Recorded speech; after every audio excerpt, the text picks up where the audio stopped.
Good evening बच्चों, आज class 9th का हिस्ट्री का चैप्टर अमेरिकी स्वतंत्रता संग्राम के बारे में बताना है। ध्यान से सुनो। अमेरिका की राजधानी कहाँ है? वाशिंगटन। कॉमन सेंस की रचना किसने की? टॉमस पेन ने। स्टाम्प एक्ट किस वर्ष पारित हुआ था? 1765 ईस्वी में। अमेरिकी स्वतंत्रता संग्राम में अंग्रेजों का सेनापति कौन था? कॉर्नवालिस। अमेरिकी संविधान कब लागू हुआ? 1789 ईस्वी में।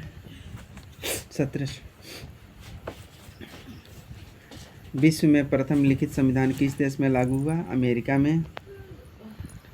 किस संधि के द्वारा अमेरिकी स्वतंत्रता संग्राम को मान्यता मिली? पेरिस संधि के द्वारा। अमेरिकी स्वतंत्रता संग्राम में अमेरिका सेनापति कौन था? वाशिंगटन। अमेरिका के प्रधान राष्ट्रपति कौन थे? George Washington. अमेरिका के प्रथम राष्ट्रपति कौन थे? George Washington. सप्तवर्षीय युद्ध किन दो देशों के बीच हुए? ब्रिटेन और फ्रांस के बीच।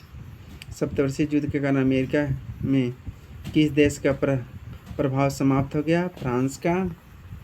सप्तवर्षीय युद्ध का प्रारंभ कब हुआ? 1756 ईस्वी में। सप्तवर्षीय युद्ध से किस देश को सबसे अधिक लाभ हुआ? अमेरिका को। फ्रांस एवं आदिवासियों के आक्रमण का सामना करने के लिए ब्रिटिश सरकार ने अमेरिका में कितने सैनिक रखने की योजना बनाई? 11,000। अमेरिका में सैनिक रखने के खर्च के लिए किस वस्तु पर चुंगी लगाई गई? चीनी पर। 5 असहनीय कानून कब पारित हुआ? 1774 ईस्वी में। 5 असहनीय कानूनों को किसने पारित किया? लॉर्ड नॉर्थ ने। बोस्टन टी पार्टी कब घटना हुई? 1773 में। फिलाडेल्फिया का प्रथम सम्मेलन कब हुआ? 1774 ईस्वी में। अमेरिका का स्वतंत्रता संग्राम कब समाप्त हुआ? 1783 ईस्वी में। अमेरिका का स्वतंत्रता संग्राम किस देश की क्रांति में सहायक हुई? फ्रांस की क्रांति में। अमेरिका का पता किसने लगाया? कोलंबस ने। अमेरिका में अंग्रेजों के कितने उपनिवेश थे? 13। नेविगेशन एक्ट कब पारित हुआ? 1651 ईस्वी में। अमेरिका की खोज करने वाला नाविक किस मूल का था? इतालवी था। इंग्लैंड ने उत्तरी अमेरिका में कितने उपनिवेश स्थापित किए? 13। स्वतंत्रता का घोषणा पत्र किसने तैयार किया?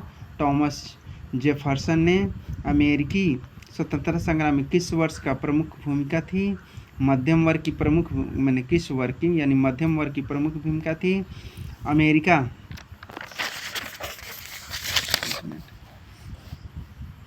अमेरिकी स्वतंत्रता संग्राम किस मध्यम वर्ग के अमेरिकी उपनिवेशों के प्रशासन का प्रधान कौन था? गवर्नर था।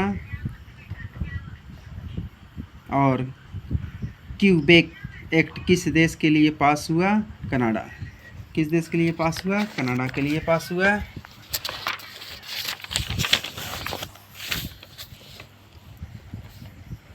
अमेरिका किस महासागर किनारे अवस्थित है? अटलांटिक महासागर के। नई दुनिया किस देश को कहा जाता है? अमेरिका को। लेसेस फेयर का सिद्धांत किसने दिया था? एडम स्मिथ ने। प्रतिनिधि नहीं तो कर नहीं का नारा किसने दिया था? जेम्स ओटिस ने। स्टाम्प एक्ट किसने लगाया था? ग्रेनविले ने लगाया था। फिलाडेल्फिया का दूसरा सम्मेलन किस वर्ष हुआ? 1776 ईस्वी में। स्वतंत्रता की घोषणा को तैयार करने में मुख्य भूमिका किसने की थी? टॉमस जेफरसन की। और किस संधि के अनुसार अंग्रेज सरकार ने अमेरिकी उपनिवेशों की स्वतंत्रता को मान्यता प्रदान हुई? पेरिस संधि 1773 और 1783। इंग्लैंड में कैबिनेट प्रणाली के विकास में किसका योगदान था? छोटा पीट का। सेनापति लफायवे कहाँ का रहने वाला था? फ्रांस का। तो इतना ही है। आगे नेक्स्ट डे सब्जेक्टिव जाएगा। थैंक यू बच्चों।